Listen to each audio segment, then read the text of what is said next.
আসসালামু আলাইকুম। ৯ তারিখে হয়ে যাওয়া প্রাইমারি সহকারী শিক্ষক নিয়োগ পরীক্ষার এখন পর্যন্ত নানা জল্পনা কল্পনা চলছে এবং আমাদের শিক্ষার্থী ভাইয়েরা এবং বোনেরা কিন্তু আন্দোলন চালিয়ে যাচ্ছে। সেক্ষেত্রে প্রাইমারি চাকরির পরীক্ষায় এর কাট নম্বর কত হবে কিংবা এই ভাইভায় কত নাম্বার হলে আপনারা ডাক পাবেন সে বিষয়ে আমি একটু আলোচনা করব। তাহলে চলুন আমরা আলোচনা শুরু করি। আশা করি আপনারা ভালোই আছেন। আপনারা জানেন যে ইতিমধ্যে প্রাথমিক বিদ্যালয়ের সহকারী নিয়োগ পরীক্ষা কিন্তু শেষ হয়ে গেছে। প্রিয় ভাই বোনেরা, এই পরীক্ষায় নানা তর্ক বিতর্ক রয়েছে। অনেক ডিভাইস পার্টি কিন্তু ধরা পড়েছে। অনেকে সাসপেন্ড হয়েছে এবং সাথে অনেকের অনেক কিছুই হয়েছে। এর মধ্যে অনেক তথ্য আছে। কোনো কোনো কেন্দ্রে এমন হয়েছে যে কোনো শিক্ষকরা সহ সকলে জড়িত থাকার অভিযোগও কিন্তু পাওয়া গেছে। কেউ কেউ আবার পরীক্ষার প্রশ্নপত্র পাওয়ার তথ্য ও প্রমাণ মিলেছে। প্রিয় ভাই বোনেরা, এতদা সত্ত্বেও পরীক্ষা কিন্তু অনুষ্ঠিত হয়ে গিয়েছে ইতোমধ্যেই। পরীক্ষার যে ফলাফলটি প্রাইমারি শিক্ষা অধিদপ্তর কিন্তু 18 তারিখ ডেট দিয়েছে। কিন্তু পরীক্ষার যদি রেজাল্ট হয় আর যদি পরীক্ষার প্রশ্ন ফাঁস হয়ে থাকে এবং ডিভাইস পার্টির কবলে পড়ে, তাহলে কিন্তু পরীক্ষাটি বাতিল করার চেয়েও, আর যদি বাতিল না হয় রেজাল্ট দিয়ে দেয়, সেক্ষেত্রে আমরা বলবো এই পরীক্ষার কাট নম্বর কত হতে পারে। কাটমার্ক কত হতে পারে তা সকলে মনে কিন্তু একটা প্রশ্ন থেকেই যায়। তাহলে আমরা চাচ্ছি যে এই পরীক্ষাটি বাতিল হোক। আমাদের চাওয়া পরীক্ষাটি বাতিল হোক এবং সবারই চাওয়া পরীক্ষাটি বাতিল হোক এবং প্রশাসনের আরও শক্ত হওয়া উচিত যাতে পরীক্ষায় কারচুপি না করতে পারে ভবিষ্যতে। তাই আরও আইনি বেশি বেশি তদারকি বাড়ানো দরকার। প্রিয় ভাই ও বোনেরা, এখন আসা যাক, যদি পরীক্ষা বাতিল না হয়, সবাই চাচ্ছে এবং আমিও চাচ্ছি পরীক্ষাটি বাতিল হোক। আর যদি বাতিল না হয় তাহলে পরীক্ষাটির কাট নাম্বার কত হতে পারে। আসলে এটা কেউই বলতে পারে না, তবে আমার অভিজ্ঞতা এবং আমার শিক্ষক মণ্ডলীর প্রশ্ন বিশ্লেষণের আলোকে বলতে চাই। যদি আপনি এখানে ৭০ প্লাস, এখানে আপনি অর্থাৎ ৭০, ৭৫, ৮০ বা ৮৫, অর্থাৎ ৭০ থেকে ৮৫ এই রেঞ্জে পান, তাহলে কিন্তু আপনি অবশ্যই পরীক্ষায় টিকবেন এবং আপনার ভাইবা দেওয়ার যোগ্যতা হবে ইনশাআল্লাহ। অর্থাৎ ৭০ থেকে ৮৫ পর্যন্ত এই নম্বরের মধ্যে। আর যাদের উপজেলায় আসন পরিমাণ সংখ্যা কম, তাদের কিন্তু এই ৭০ নাম্বারে হবে না। অর্থাৎ তাদের প্রায় ৭৫ প্লাস নাম্বার লেগে যাবে। যাদের আসন, অর্থাৎ প্রতিটি উপজেলায় যাদের আসন হলো আপনি ধরেন ৩০ এর কম, ৩০ এর কম যাদের উপজেলায় আসন রয়েছে, তাদের কিন্তু ৭৫ প্লাস নাম্বার লাগবে, এটা আপনারা ধরে রাখবেন। আর যাদের উপজেলায় ১০০ বা ৫০ বা ৭০, ৮০টি সিট রয়েছে, তাদের কিন্তু ৭০ নাম্বারও আসবে। সো আপনারা যাদের ৭০ থেকে ৭৫ এই রেঞ্জে আছেন, অবশ্যই তারা ভাইবার প্রিপারেশন নেবেন।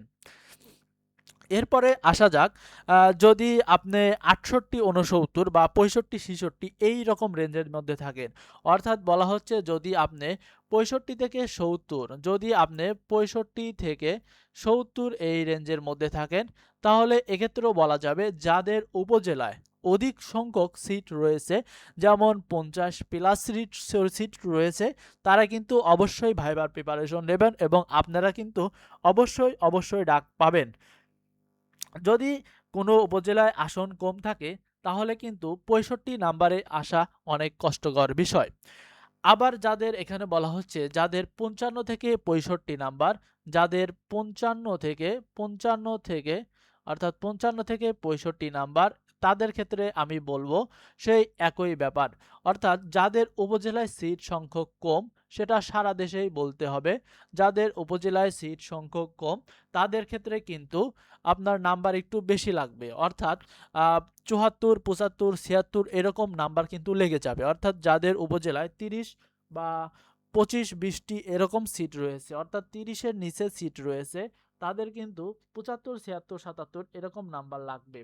আমরা জানি যে হয়তো প্রতিটি সিটের বিপরীতে ২ জন বা ৩ জনকে ভাইবা দেওয়ার সুযোগ দিতে পারে। সেই ক্ষেত্রে তাহলে কিন্তু ভাইবার নাম্বার বেশি একটা ইফেক্টিভ হবে না, যদি আপনার এমসিকিউ নাম্বার কম থাকে।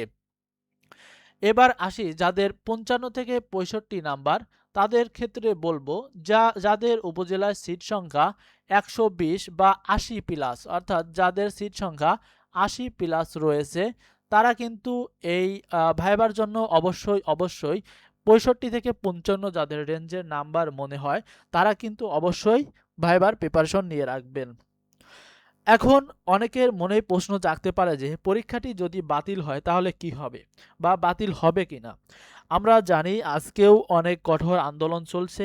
আমরা চাই মেধাবীরা অবশ্যই জিতে যাক, অর্থাৎ পরীক্ষাটি বাতিল হোক।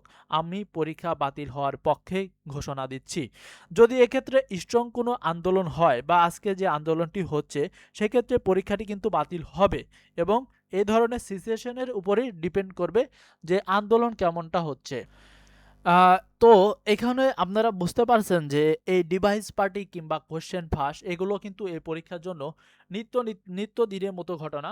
আমরা দাবি জানাবো যে ভবিষ্যতে এ ধরনের ঘটনা যেন আর না ঘটে এবং বিশেষ করে এই প্রাইমারি চাকরি পরীক্ষা যদি এটি বাতিল যদি হয় তাহলে আমরা বলবো এই পরীক্ষাটি শুধুমাত্র ঢাকা বিভাগের মধ্যে যেন অনুষ্ঠিত হয়, সারা দেশে অনুষ্ঠিত না হয়ে শুধু যদি ঢাকা বিভাগের মধ্যে অনুষ্ঠিত হয় তাহলে কিন্তু এত কারচুপি আমরা দেখতে পাবো না। এছাড়াও আমরা কিন্তু খাদ্য অধিদপ্তরে যে একই সিচুয়েশন হয়েছিল সেটাও কিন্তু আমরা দেখতে পেয়েছি, যদিও সেটি যদি ঢাকা বিভাগের মধ্যে কেন্দ্র হতো তাহলে কিন্তু সেটা আরও অনেক কিছু হলেও কমে যেত। এখন বলবো যে প্রাইমারি পরীক্ষা হয়ে গেছে, বাতিল হলে আবার হবে। এছাড়াও সামনে যে প্রধান শিক্ষক নিয়োগ পরীক্ষা এবং 19তম নিবন্ধন পরীক্ষা আসছে, আমাদের চ্যানেলের পক্ষ থেকে আপনাদের জন্য ফ্রি মডেল টেস্ট এবং পরীক্ষার জন্য ফ্রি সাজেশন আমরা বিতরণ করব এবং ভিডিও আকারে প্রকাশ করব এবং কোন উপজেলাতে কতগুলো সিট রয়েছে সেগুলো ভিডিও আকারে প্রকাশ করব। সো আপনারা যারা এখনও আমাদের চ্যানেলটিকে সাবস্ক্রাইব করেননি বা পেজ থেকে যারা দেখবেন ফলো দেননি অবশ্যই সাবস্ক্রাইব এবং ফলো করে রাখবেন যাতে দেশের সকল সরকারি চাকরির পরীক্ষার আপডেট সাথে সাথে আপনারা জানতে পারেন। আজকে এ পর্যন্তই এবং পরবর্তী ভিডিওতে আবার দেখা হবে। সবাইকে শুভকামনা। আসসালামু আলাইকুম।